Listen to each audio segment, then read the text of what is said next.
Hi hello ನಮಸ್ತೆ, welcome back to my YouTube channel Sanvi Sudeep. ಇತ್ತೀಚೆಗೆ ತಮ್ಮ ಬೆನ್ನಿನ ಮೇಲೆ ಗಣೇಶನ ಟ್ಯಾಟೂ ಹಾಕಿಸಿಕೊಂಡಿರುವುದು ಸಾಮಾಜಿಕ ಜಾಲತಾಣಗಳಲ್ಲಿ ಸಾಕಷ್ಟು ಗಮನ ಸೆಳೆದಿದೆ. ಈ ಟ್ಯಾಟೂದಲ್ಲಿ ಶ್ರೀ ಗಣೇಶನ ಆಕೃತಿ ತುಂಬ ಆಕರ್ಷಕವಾಗಿ ಮತ್ತು ಆಧ್ಯಾತ್ಮಿಕವಾಗಿ ಸ್ಪರ್ಶದೊಂದಿಗೆ ಕಾಣಿಸುತ್ತಿದೆ.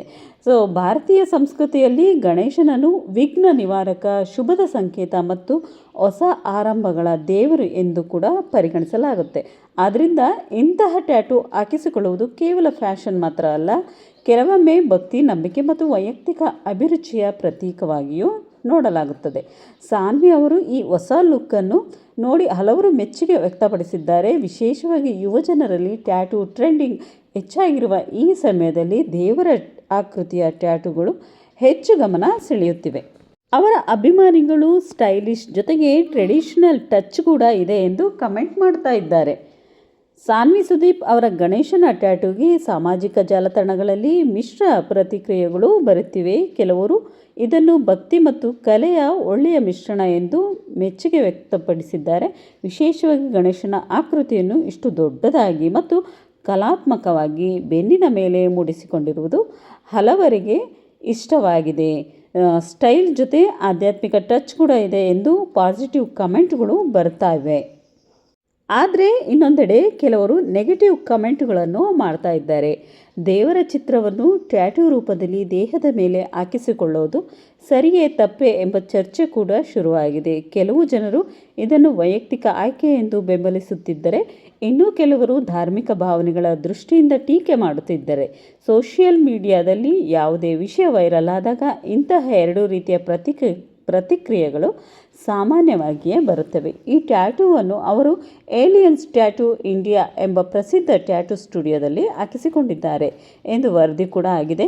ಪ್ರಶಸ್ತಿ ವಿಜೇತ ಟ್ಯಾಟೂ ಕಲಾವಿದ ದೀಪ್ ಸಲುಂಕೆ ಈ ವಿನ್ಯಾಸವನ್ನು ಮಾಡಿದ್ದಾರೆ ಎನ್ನಲಾಗಿದೆ. ಈ ಸಂಪೂರ್ಣ ಟ್ಯಾಟೂ ಮೂಡಿಸಲು ಸುಮಾರು 8 ಗಂಟೆಗಳ ಕಾಲ ತೆಗೆದುಕೊಂಡಿದೆ ಎಂದು ಹಲವರು ಕೂಡ ವರದಿಯನ್ನು ನೀಡಿದ್ದಾರೆ. ಅಲ್ಲದೆ 8 ಗಂಟೆಗಳ ಕಾಲ ಪೇಷನ್ಸಿಂದ ಕುಳಿತುಕೊಂಡು ಸಾನ್ವಿ ಸುದೀಪ್ ಅವರು ಈ ಟ್ಯಾಟೂವನ್ನು ಹಾಕಿಸಿಕೊಂಡಿರುವುದು ಇದರಲ್ಲೇ ಗೊತ್ತಾಗುತ್ತೆ. ಸಾನ್ವಿ ಅವರಿಗೆ ದೇವರ ಮೇಲೆ ಭಕ್ತಿ, ಹಾಗೆಯೇ ಅದರಲ್ಲೂ ವಿಶೇಷವಾಗಿ ಗಣೇಶನ ಮೇಲೆ ಎಷ್ಟು ಭಕ್ತಿ ಇದೆ ಎಂಬುದನ್ನು ನಾವು ನೋಡ್ಬೋದಾಗಿದೆ.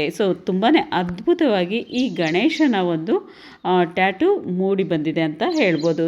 ಕೆಂಪು ಕಲಾಕೃತಿಯ ಆಕೃತಿ, ಹಾಗೆಯೇ ಕಪ್ಪು ಮತ್ತು ಕೆಂಪು ಕಲಾಕೃತಿಯ ಮಿಶ್ರಣದೊಂದಿಗೆ ಈ ಗಣೇಶನ ವಿಗ್ರಹ ತುಂಬ ಅದ್ಭುತವಾಗಿ ಮೂಡಿ ಬಂದಿದೆ. ಇದನ್ನು ನಾವು ಕಮೆಂಟ್ಸ್ಗಳಲ್ಲಿ ಸಾನ್ವಿ ಅವರ ಇನ್ಸ್ಟಾಗ್ರಾಮ್ ಅಫಿಷಿಯಲ್ ಪೇಜ್ನ ಒಂದು ಕಮೆಂಟ್ಸಲ್ಲಿ ಯಾವ ರೀತಿಯಾಗಿ ಈ ಕಮೆಂಟ್ಸು ಬಂದಿದೆ, ಇದಕ್ಕೆ ನೆಗೆಟಿವ್ ಹಾಗೆ ಪಾಸಿಟಿವ್ ಕಮೆಂಟ್ಗಳು ಏನೇನೆಲ್ಲ ಇದೆ ಎಂಬುದನ್ನು ಈಗ ನೋಡೋಣ ಬನ್ನಿ.